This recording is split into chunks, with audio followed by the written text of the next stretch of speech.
preparados para a escola bíblica? Glória a Deus. Quem é que foi abençoado no domingo? Reunião maravilhosa, não foi? Na presença de Deus.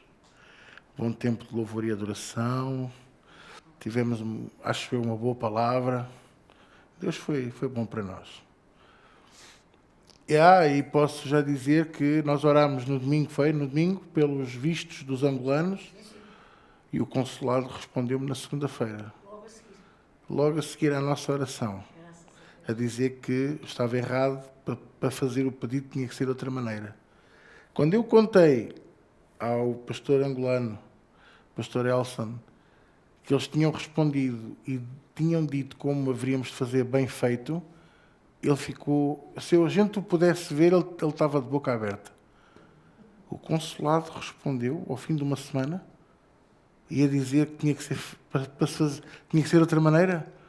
Pastor, eu nunca vi isto acontecer. Pois não, a gente orou no domingo na igreja.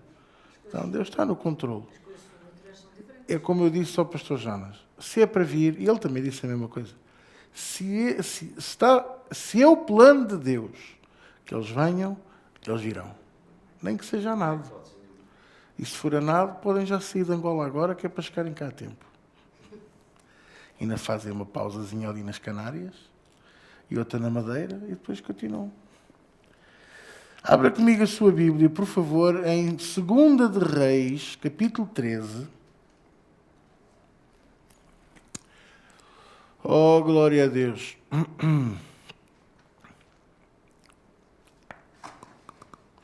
Eu quero partilhar com vocês algo que o Senhor pôs no meu coração há bocadinho.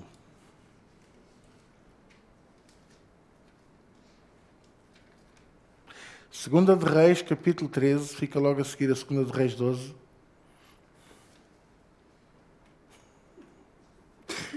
Antes de Segunda de Reis 14, não vai alguém perder-se.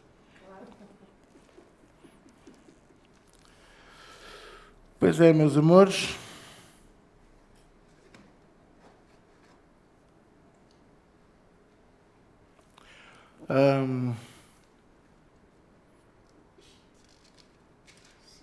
O que eu quero partilhar com vocês hoje tem uma profundidade espiritual muito grande e eu espero que vocês consigam alcançar. Se porventura não sentirem que não chegaram a tudo, peçam a Deus que vos mostre e vos revele aquilo que Ele está a pretender falar connosco. Deus está a falar com a igreja. Para quem ainda não se apercebeu, já há umas boas semanas a esta parte, que o Senhor está a falar com a igreja. Por isso entramos num período de jejum e oração, até ao fim da chuva seródia. E não será este domingo, mas em princípio no próximo domingo, que eu penso que será o primeiro domingo de setembro, se não estou em erro, faremos Santa Ceia. Não por ser o primeiro domingo, porque eu não vou cá nessas conversas de primeiro domingo fazer Santa Ceia. Nós aqui nesta casa fazemos Santa Ceia quando o Espírito de Deus comanda para fazer. E é isso que vamos fazer. Ora, dentro disto que eu estou a falar com vocês, eu quero que vocês entendam que para além de Deus estar a chamar-nos para a oração e para o jejum, e para darmos um pouco mais de atenção não só à palavra dele, mas àquilo que ele quer nos mostrar, muita coisa, há muito barulho no mundo. Nós que conduzimos, nós vemos muita coisa no para-brisas do automóvel. E agora os para-brisas são cada vez maiores. E nós vemos tudo. Luzes, carros, estradas, cada vez temos um alcance maior. Temos que dar um olho aos espelhos, retrovisores e aos espelhos laterais, não é? Temos que dar um olho também ao painel, para estar atentos à velocidade, se acende alguma luz no painel, se estamos a fazer o que é correto. Estar atento ao som do motor, para não estar em esforço, para não estragar. Ou seja, quando nós conduzimos, a nossa atenção está tão espalhada por tanta coisa, mas você diga-me se estando a aprender um caminho se você não o aprende à primeira? Porque estamos a conduzir. Fica gravado dentro de nós cada passo que fazemos ao volante ao aprender aquele caminho. Assim é a nossa vida. O mundo fala muito alto, a família fala muito alto, os amigos, o trabalho, os colegas, as dificuldades, o mundo com as suas notícias. Eu não gosto de ver notícias. Quando muito leio umas gordas de um motor de busca e mais nada. Eu não dou muita atenção. Porquê? Porque isso pode nos tirar do foco. E nós não podemos tirar os nossos olhos do foco. Quando eu vou conduzir, os meus olhos estão na estrada. Eu posso ter que fazer uma travagem brusca porque vem um bichinho, vem uma criança, alguém, se estivermos ali na zona da Amadora, alguém atira-se para as passadeiras. Eles não esperam que a gente trave. Acham que são os reis das passadeiras. Não é? E temos que estar muito atentos, não é? E na nossa vida pessoal, principalmente a nossa vida pessoal, e bidem aspas, temos que estar muito atentos. Ao quê? Ao que nos rodeia? Não.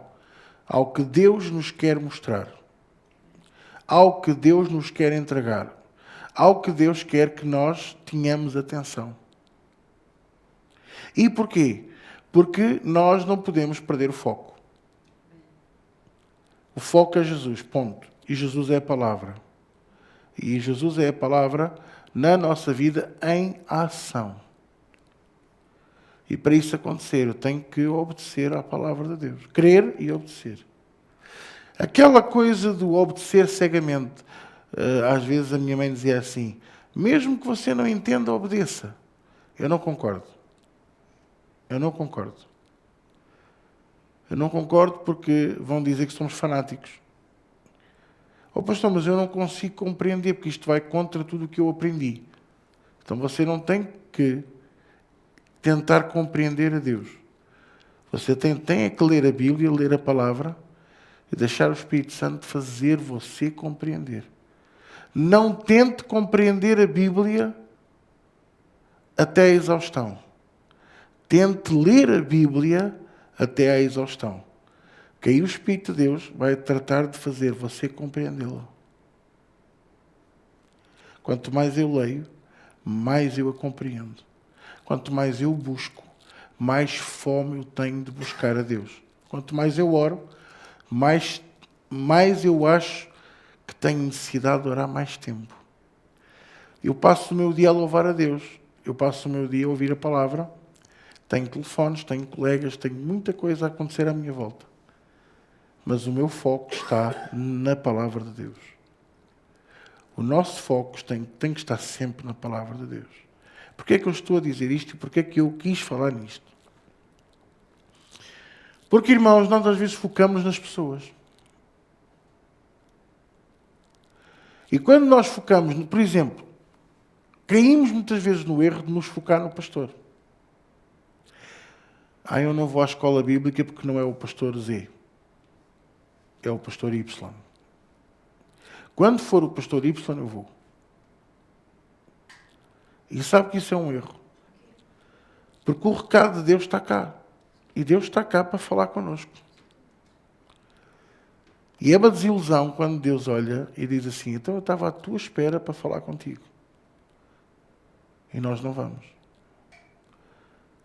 E numa igreja que não obriga ninguém, não inventou reuniões à segunda, terça, quarta e quinta, para nos fazer estar amarrados, andar ocupados só com a igreja, para não pensarmos em nada. Irmãos, sabe porquê que essas igrejas têm reuniões todos os dias? É para você não ter tempo. Não tem tempo para a família, não tem tempo para mais nada, não tem tempo para gastar o dinheiro, para ir às compras, para ir passear.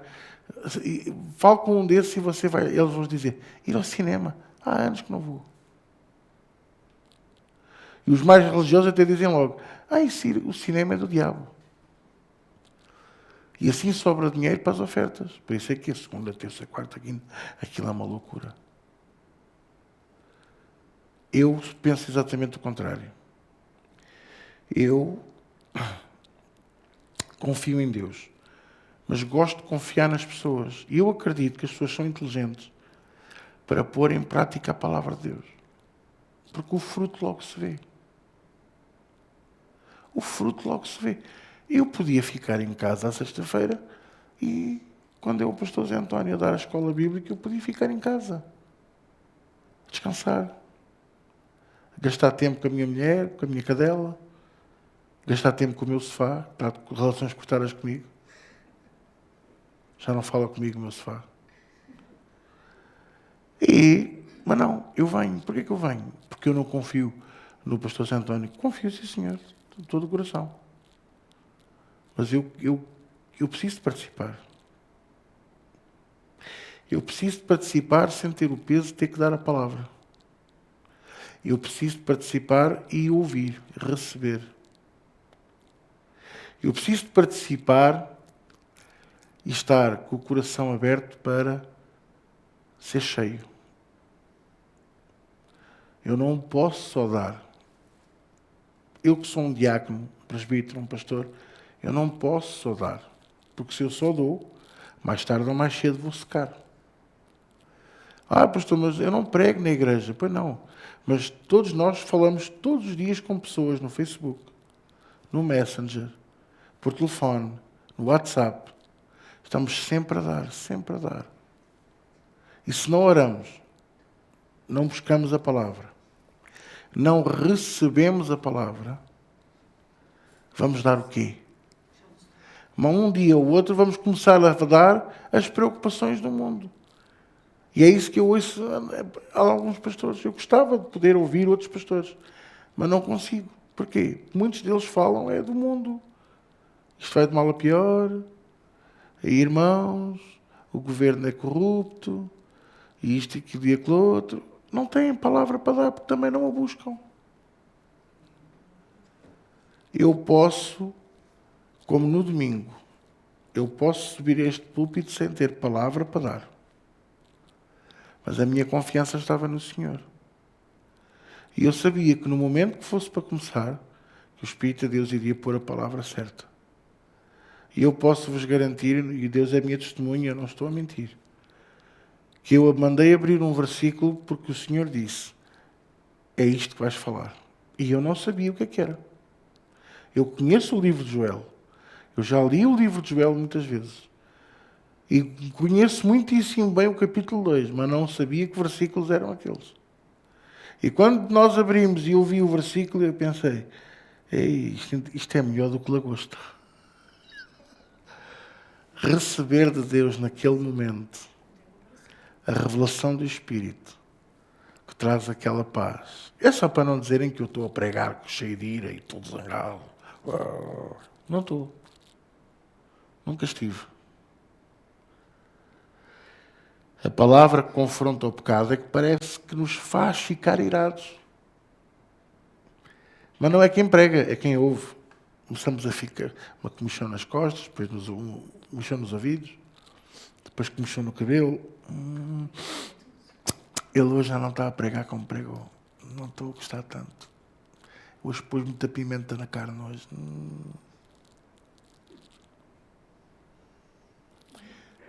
E isto quer dizer o quê? Quer dizer que pomos muito os olhos na pessoa. Quando eu visitei, há uns anos atrás, umas igrejas em Espanha, com o pastor Augusto Sé, chegámos a visitar uma igreja em Madrid, que era a maior igreja de Espanha. Reunia 2.000 pessoas ao domingo. Numa reunião, fora as outras, não é? Pastoreada por um pastor velhinho, já com uma certa idade. E o pastor Augusto perguntou-lhe qual era o segredo? Qual é o segredo para você ter uma igreja deste tamanho? E ele disse, o segredo é esperar em Deus. Mas você segue uma linha de mensagens? Tem estudos? E ele, não. Eu, nesta altura da minha vida, já não trabalho. Eu sento-me à minha lareira, isto foi estávamos a chegar ao inverno, sento-me à minha lareira, na minha cadeira de baloiço, e eu digo, Senhor Santo e Espírito, o que é que tu queres que eu ministre ao povo neste fim de semana. O Espírito de Deus dava-lhe a palavra e ele ministrava. Quando nós ministramos pelo Espírito, tudo se torna diferente. Quem é que me está a entender? Não podemos pôr os olhos na pessoa. Porque pode ser alguém que só tem 3 dentes na boca. Eu já ouvi pessoas com poucos dentes na boca a falar de Jesus, que dá vontade de ouvir e continuar a ouvir. E já vi pessoas com uma dicção perfeita, com uma capacidade de falar e de comunicar extraordinária, que a pessoa ao fim de 5 minutos já não pode ouvir o tom de voz, quanto mais o que a pessoa está a dizer. Portanto, o que conta é o Espírito. Eu escolhi esta passagem, mesmo para vos mostrar isto. Quero começar, antes da gente ler, por vos dizer isto. Veja só a ironia do ser humano. Porquê? Porque nós vamos ler uma passagem que fala de Eliseu. O grande profeta Eliseu, que fez o dobro dos milagres escritos de Elias, gigante na fé, que enquanto o Geazi se borrava perna abaixo ao ver o exército da Síria a rodear a cidade, o Eliseu estava a beber o seu café e a comer o seu coração com manteiga e fiambre e dizia assim: Senhor, abre-lhe os olhos da mente para que ele possa ver, e do Espírito. E então aquele moço viu os milhões de anjos em carros de fogo ao redor.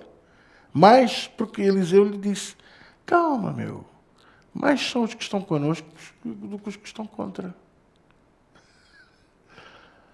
O gigante na fé, poderosíssimo, feito milagres em toda a vida. E até mesmo depois da morte, sabia? Não sei quantos anos depois, já umas boas centenas de anos depois da morte dele, houve um soldado inimigo, caiu morto em cima da campa de Eliseu, porque tocou nas ossadas, acabou por ressuscitar. Tirou as setas, sacudiu-se. A minha Maria vai se sangrar comigo, estraguei a roupa. Estão a perceber? Acaba por ficar doente, ou doença é essa que o levou à morte. O homem que operou milagres durante toda a sua vida, o grande profeta de Deus, morre doente sem ter cura. Isto pode parecer um paradoxo. Para Deus não há paradoxo. O meu livro chama-se Reflexões e Paradoxos mesmo por causa disso, não é? Mas Deus sabe o que é que está a fazer. Quando nós colocamos muito os olhos no homem, Deus tem tendência a transformar o homem numa fraqueza muito grande para que os olhos voltem a ser postos nele. É por pouco tempo. Deus dizia ao profeta Jeremias: nem me venhas falar em orar por eles. Não me peças nada por eles. E, no entanto, ele chorava e clamava por aquele povo. E sabe o que é que eles fizeram? Meteram-no na prisão. E iam embora, iam deixá-lo a apodrecer. Porque era um cárcere interior, era uma cisterna seca, cuja entrada é por cima e não há forma de sair. Ia morrer à fome e à sede. O profeta de Deus, que 3 ou 4 vezes antes, diante de Deus, chorou e clamou por eles. Não os destruas. Tem compaixão e misericórdia. Não podemos pôr os olhos na pessoa. Para o bem, nem para o mal. Não podemos passar o resto da vida a diabolizar alguém porque essa pessoa nos fez mal. Não podemos passar o resto da vida a dizer mal de alguém que em tempos nos fez mal.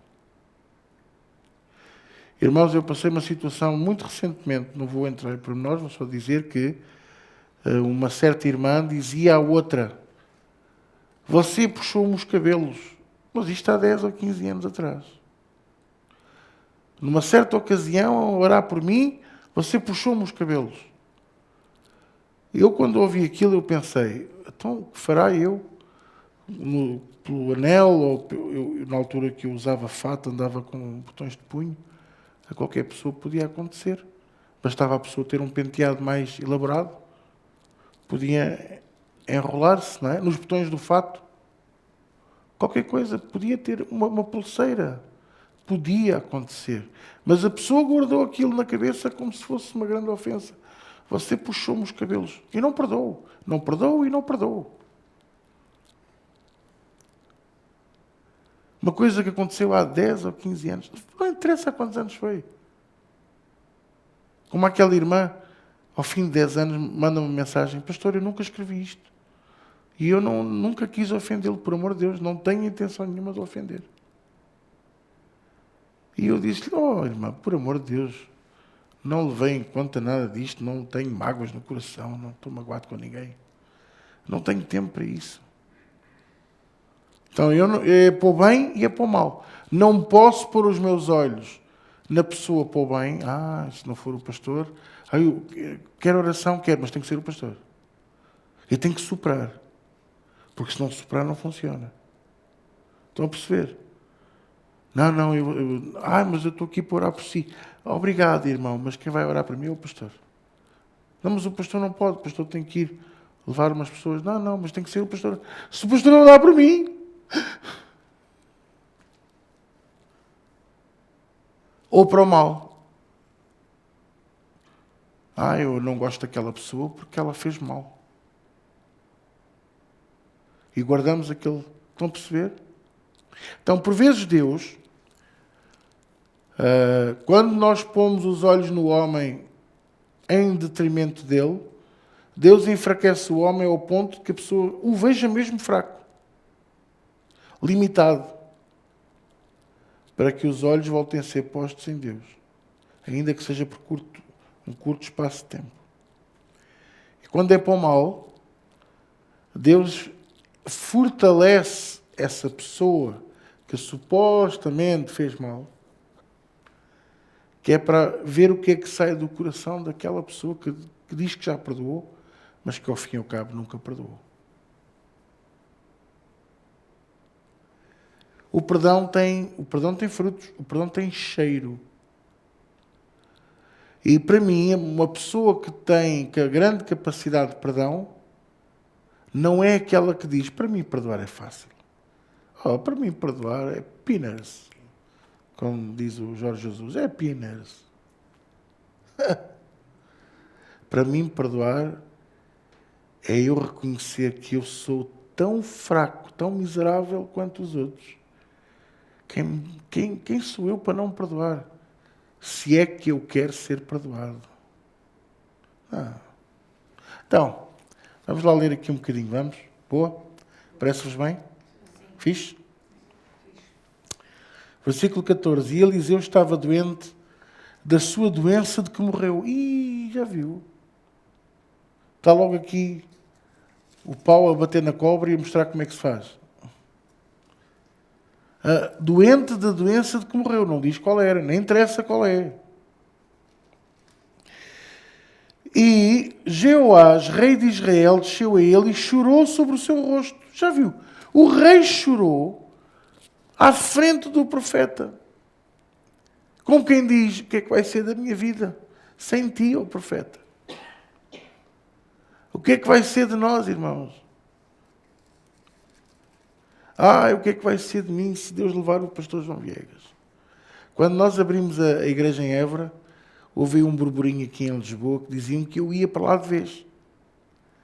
Então começaram a falar: não podemos, o pastor não pode sair daqui. Chegaram a perguntar diretamente: é verdade que vai para Évora de vez? Que vai tomar conta da igreja lá? E que vai pôr aqui outra pessoa? As pessoas estão a pôr muito os olhos em mim. Então, Deus teve que me enfraquecer. Para que voltemos a pôr os olhos nele. Estão a entender isto? O rei chorou na cara do profeta: meu pai, carros de Israel e os seus cavaleiros. Como quem diz: eu dava tudo para que tu voltasses a ter saúde. Nenhum de nós é eterno. Nunca se esqueça disto, não? Nenhum de nós é eterno. Eterno só há um. É o nosso Senhor. Versículo 15. E Eliseu lhe disse: toma um arco e flechas. E tomou um arco e flechas. Já viu que o profeta não lhe respondeu, nem lhe ligou nenhuma. O que é que vai ser de mim? Oh, carros e cavaleiros de Israel. E o profeta olhou para ele e pensou: você já uma vez reagiu assim? Ai, meu Deus. Tipo, ai, Jesus.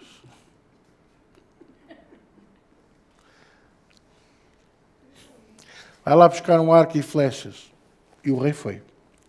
Versículo 16. Então disse ao rei de Israel: põe a tua mão sobre o arco. E pôs sobre ele a sua mão, e Eliseu pôs as suas mãos sobre as mãos do rei. E disse: abre a janela para o oriente, e abriu-a. Então disse Eliseu: atira. E atirou e disse: a flecha do livramento do Senhor é a flecha do livramento contra os sírios, porque ferirás os sírios em Afeca até os consumir. Disse mais: toma as flechas, e tomou-as. Então disse ao rei de Israel: fere a terra. E feriu-a 3 vezes e cessou. E então o homem de Deus se indignou muito contra ele e disse: 5 ou 6 vezes a deverias ter ferido. Então feririas os sírios até os consumir. Porém, agora, só 3 vezes ferirás os sírios. Ainda assim doente, ele foi canal de Deus para a vida deste rei.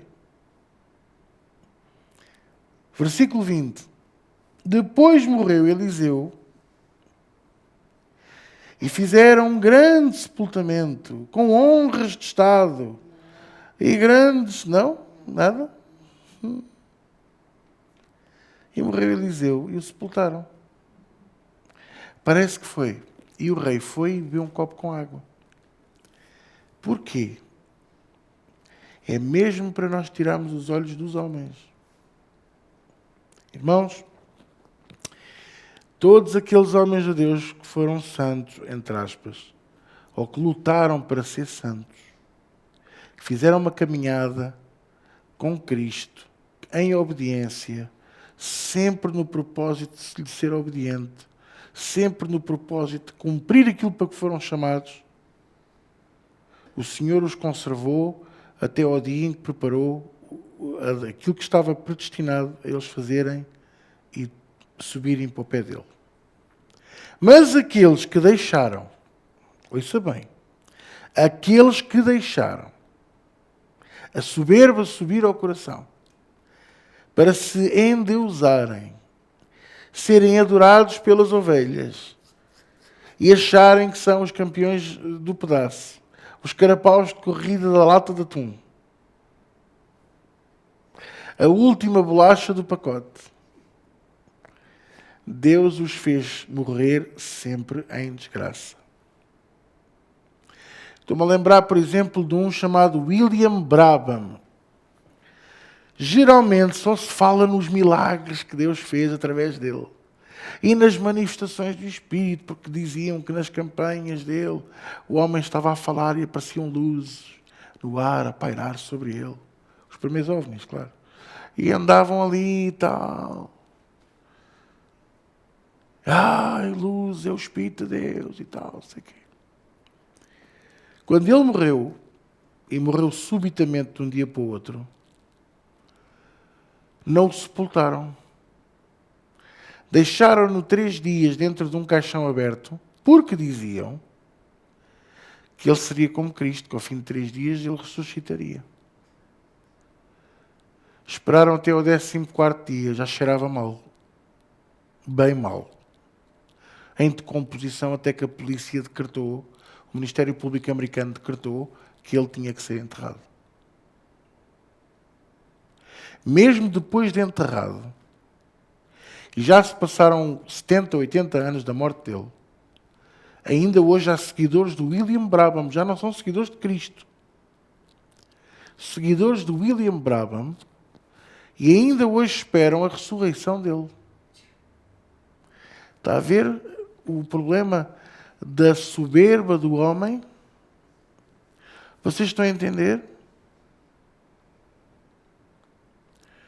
E isso, se vocês forem estudar os homens de Deus, todos eles, todos os que deixaram a soberba subir ao coração, caíram em desgraça.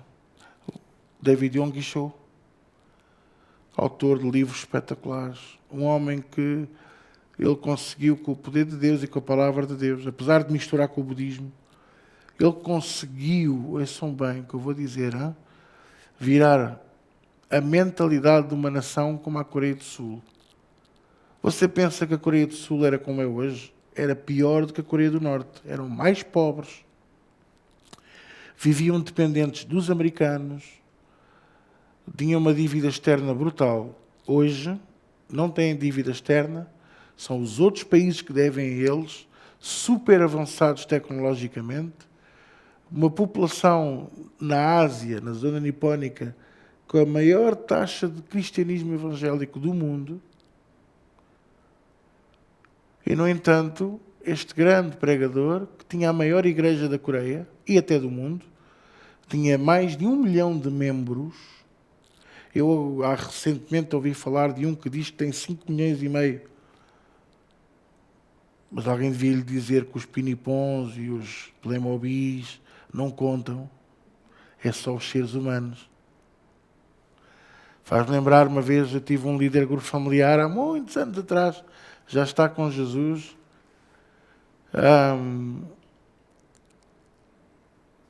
a quem eu deleguei o grupo familiar, abri o grupo familiar e depois disse, agora você, um casal, vocês vão tomar conta deste grupo familiar. Ensinei como se fazia, ensinei a parte administrativa. E na primeira reunião, na primeira prestação de contas, ele tinha milhares de pessoas no envelope. Ei, estava assim tanta gente lá em casa? Sim, pastor, estava eu, a minha mulher, a dona da casa e pelo menos 1 milhão de anjos.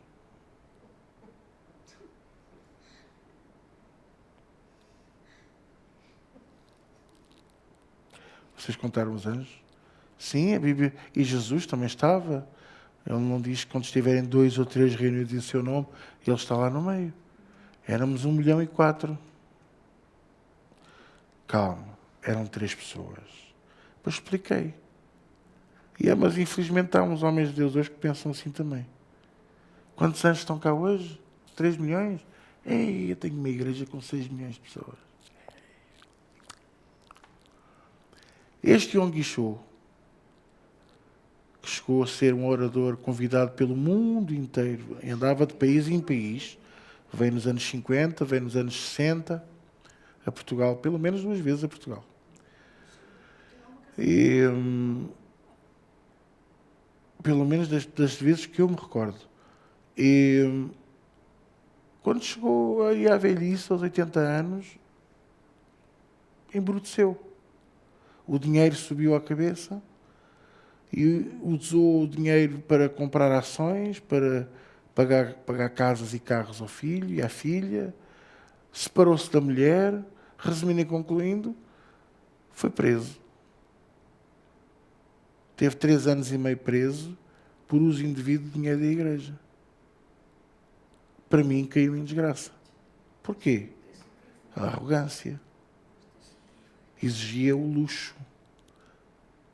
Um homem que ao princípio pagava a viagem, quando era convidado para ir, pagava ele a viagem para ir e o hotel onde ficava. Nas últimas vezes, antes de parar de viajar, já exigia hotéis reservados inteiros para ele, para o staff dele.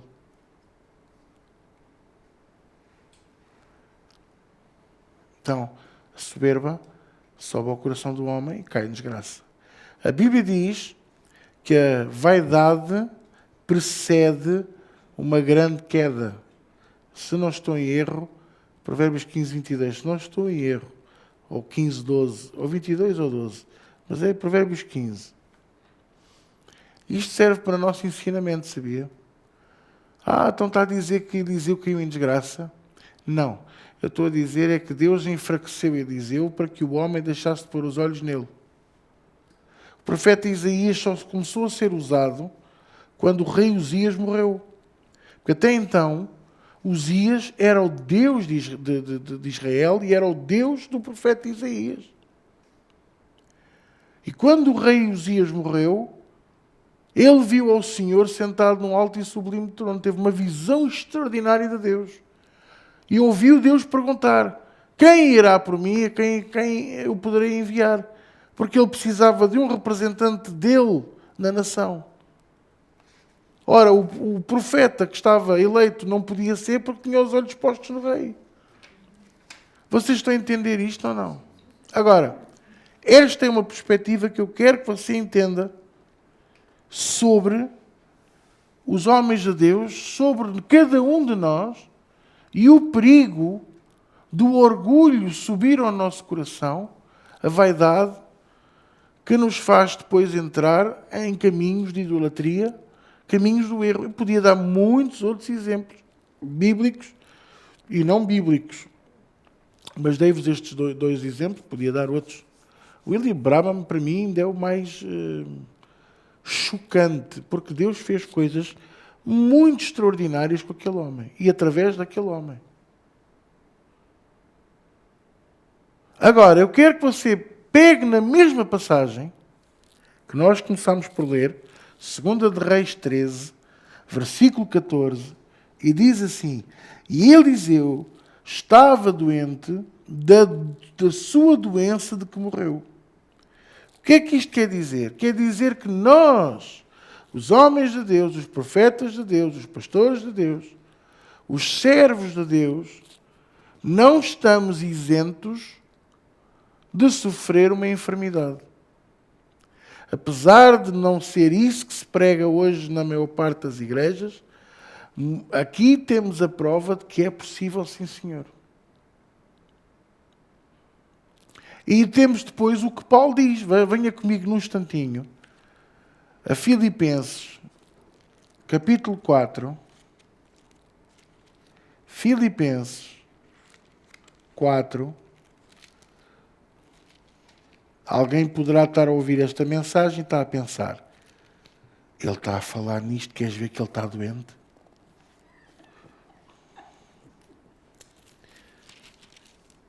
Pois olha, eu quero dizer a todos vocês que me estão a ouvir e a ouvir que eu sou aquilo a que a minha médica chama um obeso saudável. Estou para as curvas. Estou cá para durar muitos anos. Vão ter que levar comigo, se Jesus não vier antes, até pelo menos aos 180. Eu não estou a falar da velocidade do meu carro. No mínimo. Sim, porque com o avanço da tecnologia, né, para esta altura, não é? Depois me faço uma plástica daquelas em que a pessoa fica. Irmãos, eu hoje estou muito triste.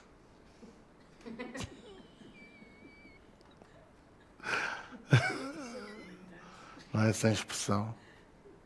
Ou podia ser pior. Há algumas pessoas que depois ficam assim, com os olhos assim meio squinted, não é assim? O que tu tens? Estou triste, até estou a chorar e tudo, olha. Mas está sempre com aquela cara, sempre. É um homem de fé, uma mulher de fé. Pode estar a chorar, mas não dá a parte fraca. Estou a brincar com vocês. Só para vos fazer rir um bocadinho. Olhem o que é que diz o Filipenses, capítulo 4, versículo 13. Aliás, até podemos ler logo o 12, quer ver? Olhem o 12. Sei estar abatido e sei também ter abundância. Em toda a maneira e em todas as coisas, estou instruído tanto a ter fartura como a ter fome, tanto a ter abundância como a padecer necessidade. Posso todas as coisas naquele que me fortalece. Obviamente que as pessoas, quando leem o Filipenses 4,13, posso todas as coisas. Eu só posso ter a bênção. Eu só posso andar nas nuvens. Eu só posso andar sobre as águas. A tempestade ao pé de mim está sempre quietinha, sossegadinha. Bobby para de me roer o tornozelo. Vizinha, para de me pingar a roupa com a lexívia. Posso todas as coisas. Mas não é isso que Paulo está aqui a dizer. Irmãos, eu até concordo que é bom a gente ter um coração alegre e formoso para poder dizer: eu posso todas as coisas e o Senhor me protege de todo o mal. Mas e se o mal vier? Eu posso todas as coisas naquele que me fortalece. E se vier uma enfermidade? Posso todas as coisas naquilo que me fortalece. Quer dizer que eu não vou abater-me, não vou atirar-me para o chão, não vou pôr as culpas em Deus. Ainda há pouquinho estávamos a falar nisto, não é? Não vou deitar a toalha ao chão. O que é que eu vou fazer? Eu vou agarrar-me à palavra de Deus e a Deus. Eu vou-me agarrar à minha confiança em Deus e dizer, eu posso todas as coisas naquilo que me fortalece. Por isso, eu posso vencer esta enfermidade em nome de Jesus. Mas, acima de tudo, eu posso confiar em Deus que a sua vontade vai ser feita. E esta? E esta? Qual é o seu nível de confiança em Deus?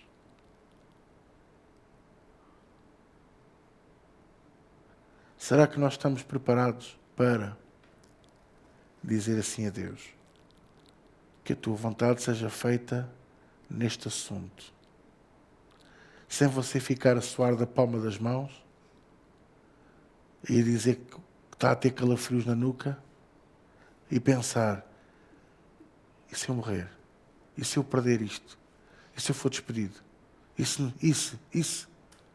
se acabássemos com os isses e disséssemos simplesmente, a minha confiança em Ti é tão grande que eu sei que a Tua vontade é soberana sobre a minha vida. E eu não tenho medo daquilo que Tu possas decidir para mim. Tu sabes que eu quero viver. Tu sabes que eu quero servir ao Teu nome. Tu sabes que eu vivo e existo para Te servir. Eu desisti de tudo o que havia no mundo para poder estar na Tua casa. Você já pensou nisto? Qual é a nossa confiança em Deus? Não é, chamou-lhe fé. É a mesma coisa. Qual é a sua fé em Deus? E se Deus disser assim, como disse ao Ezequias, põe a tua casa em ordem, que dessa enfermidade não vais sarar. Vou-te levar para o pé de mim. O que é que a gente vai fazer? Vamos chorar? Vamos nos revoltar? Vamos atirar da ponte. Não, espera aí, não posso. Porque Deus disse que vai levar na mesma, por isso ainda vivo mais uns dias, uns meses, uns anos. E se eu lhe disser que no dia em que você nasceu, Deus disse, tu em breve vens para o pé de mim. Em breve? Sim, irmãos. Em Pedro diz que 1000 anos são como um dia e um dia como 1000 anos. Você nasceu, Deus estalou os dedos e você já está ao pé dele. E entretanto aqui passaram 80, 90 anos. Sem a gente dar conta. Qual é o nível da nossa confiança nele? Podemos mesmo, como Paulo diz, podemos mesmo todas as coisas naquele que nos fortalece? Sei estar abatido, versículo 12, e sei também ter abundância. Em toda a maneira e em todas as coisas, estou instruído tanto a ter fartura como a ter fome, tanto a ter abundância como a padecer necessidade. Posso todas as coisas naquele que me fortalece. Então, e se o problema vier à minha vida? Porque o problema vai aparecer na sua vida. O que é que eu tenho que fazer? Tenho que me fortalecer no Senhor e na força do seu poder. Quer ver onde é que isso está escrito? Quer ou não? Efésios capítulo 6. Umas páginas atrás. Gostaram do...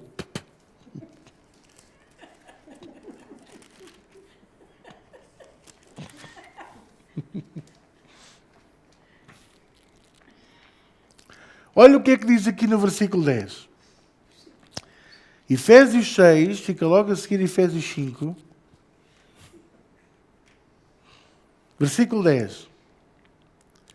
No demais, quer dizer, no restante, no remanescente, nas outras coisas, irmãos meus, fortalecei-vos no Senhor e na força do seu poder. Posso todas as coisas naquele que me fortalece. Ora, como é que Deus me fortalece a mim e a si? através da sua força e do seu poder. Paulo até dá aqui um bom exemplo, que é, olha, uma boa forma de tu te revestires na força do Senhor e na força do seu poder, é tu te revestires da armadura de Deus. Então vou ter que pôr um capacete, vou ter que pôr uma armadura. Não. Ele quis foi mostrar que aquilo que nós temos em Deus pode ser comparado a uma armadura de um soldado. A nossa salvação é um capacete. Porquê? Porque há uma transformação da maneira de pensar. Eu deixo de ser e deixo de pensar como o mundo pensa. O mundo ouve a notícia. Os combustíveis vão voltar a subir. Se nós pensássemos como o mundo, eu pegava no telefone e dizia assim aos irmãos de Évora: amanhã eu não vou, porque o guisóleo está muito caro. Mas eu posso todas as coisas naquele que me fortalece. E por isso, amanhã eu vou, e de cara alegre e bem disposto, porque sou alegre e sou feliz, não tenho culpa, apenas fiz uma opção. Ser um servo do Senhor eu quis. Não, apenas fiz uma opção. Foi o que eu fiz. Fiz uma opção. De pôr a minha força, de pôr o meu coração nas mãos do Senhor. E não olhar para notícias, não olhar para aumentos de combustíveis, não olhar para as despesas, não ter medo de dinheiro ou falta de dinheiro. Tudo provém do Senhor. Eu já disse em Évora no sábado, disse no domingo na igreja e vou voltar a dizer hoje. Deus vai pôr no vosso coração, a alguns de vocês, se não a quase todos, para vocês semearem grande até este ano. Já nem é só até o final do ano, é este ano, de chuva sorôdia a chuva sorôdia. Vai-vos pôr na vossa mão bênçãos tremendas. Bênçãos espirituais, materiais, tremendas, que algumas não são para guardar, algumas não são para comer, são mesmo para semear, para haver colheita nos anos a seguir. Tudo porque eu tenho orado ao Senhor. Lembram-se, 7 anos de semente, 7 anos de fome, vamos no 3º ano de fome. E eu já tenho dito ao Senhor, este povo não vai aguentar os 7 anos. Estamos no 3º ano e está tudo a abanar aqui no país, está tudo a abanar no mundo. Parece a boca de um velho e os dentes a abanar. As economias estão fraquinhas, fraquinhas, fraquinhas. Agora a economia alemã está prestes a colapsar. O país mais forte da União Europeia.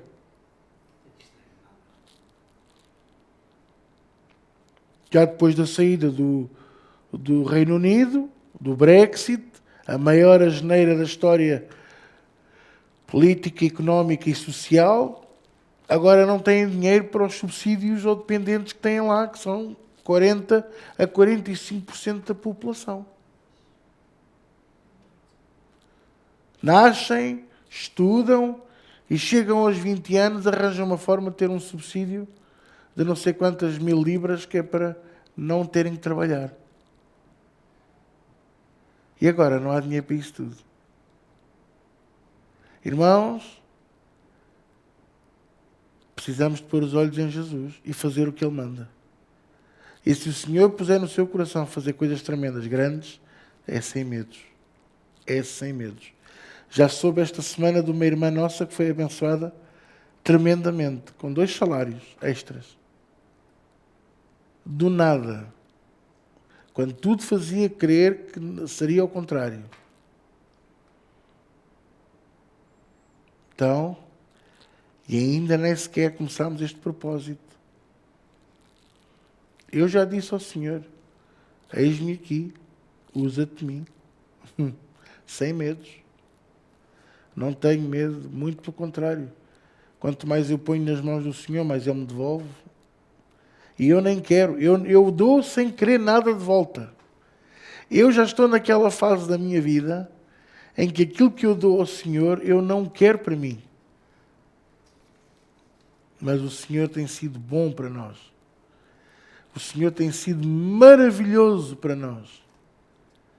Ele tem feito coisas tão extraordinárias.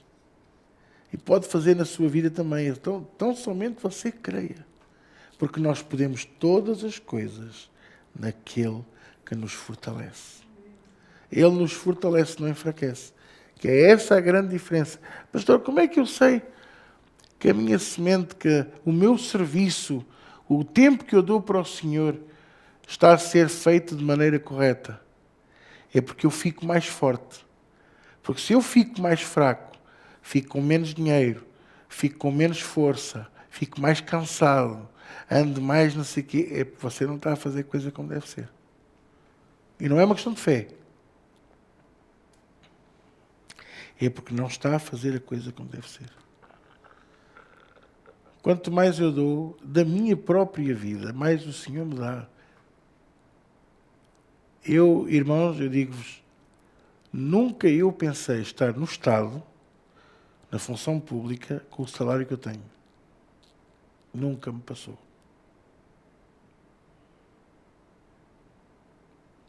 Eu só posso dar um regular. Eu não sou licenciado. A não ser que me dê equivalência pela vida. Em burrologia aplicada. Como dizia o outro, não sou cozinheiro nenhum. Mas se me derem uma licenciatura em comida, eu como muito bem. Sou boa boca. Licenciatura com mestrado e doutoramento. Honoris causa. Posso todas as coisas naquele que me... E não é de fruta, é de força.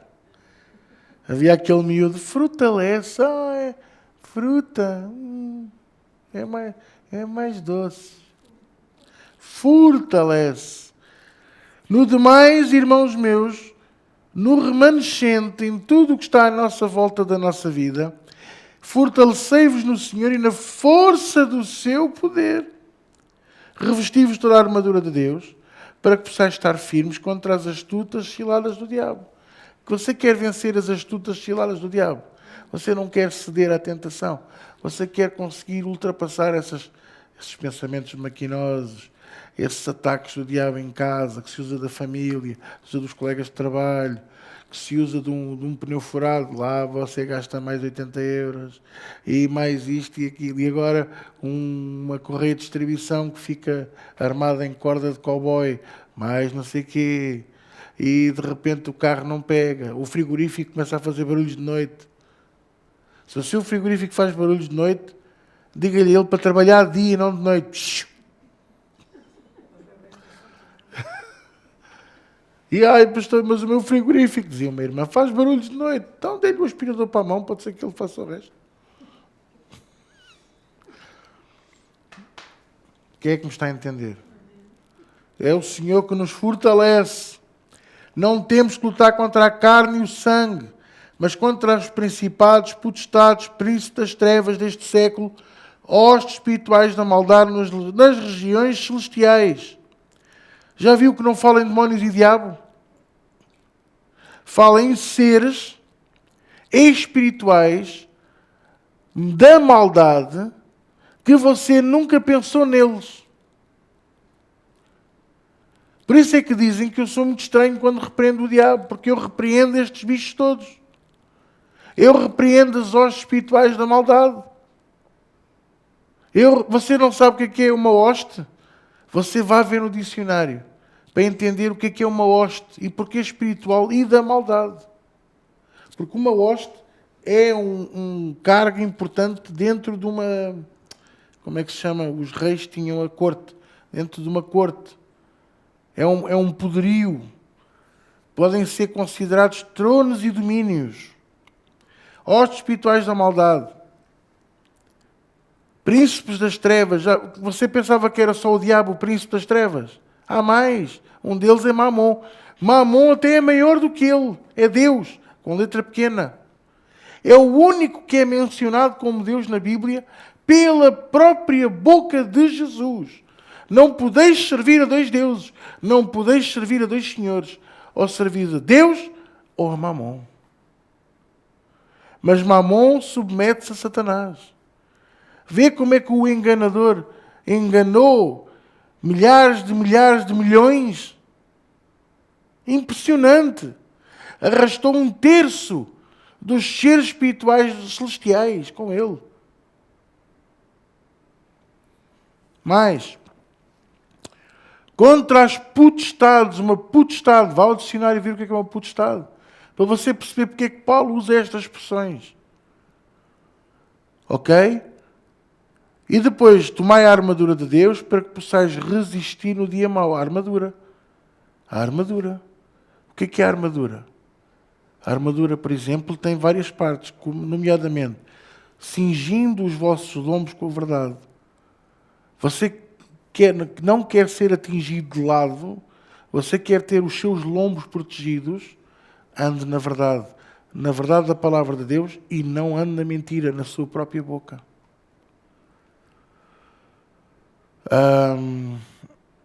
Vestida a couraça da justiça, seja justo, obedeça a Deus. Mais, calçados os pés na preparação do Evangelho, ou seja, prega a palavra. Por fim, tomando sobretudo o escudo da fé, a nossa crença em Deus inabalável, com a qual podemos apagar os dardos inflamados do maligno. Sabe o que é um dardo inflamado? Aquelas setas que vinham com piche a arder, com alcatrão. Este escudo não só nos protege, como apaga esse alcatrão a arder. Apaga. Deixa de inflamar, deixa de nos arder. Aquele pensamento que nos dói, que nos magoa. Porque vemos aquela situação como um ressentimento, como uma onda. Ok? E tomai o capacete da salvação para renovar a nossa mente e a espada do Espírito, que é a palavra de Deus. Hebreus 4:12 e 4:13, que faz com que toda a criatura encoberta esteja descoberta e à mercê do Todo-Poderoso. Posso ouvir um amém? Quem é que entendeu? Deus enfraquece o homem para que nós possamos pôr os olhos nele. Por outro lado, Deus vai permitir que venham coisas à nossa vida menos boas, para que nós aprendamos a viver nele e a sermos fortalecidos por ele. A força da minha vida e da sua vem do Senhor. Não vem da política, não vem de um batido de proteínas, não vem de um smoothie, não vem de um cozido à portuguesa, que já ia, mas vem do Senhor e da sua palavra e do seu Espírito dentro de nós. Amém? Até domingo, se Deus quiser. Vamos orar? Podíamos orar assim, só tipo, rabadada de Deus, obrigado, Pitel. Pai, graças te damos, Senhor, pela tua palavra, pelo teu grande amor, pela tua presença, pelo teu Espírito. Obrigado, Senhor, pelo tempo que tivemos diante de ti. Valeu a pena. Vale a pena estar contigo. Te amamos, Senhor. Abençoa a reunião de domingo, enche esta casa, abençoa a reunião em Évora, enche aquele hotel, em nome de Jesus. Amém.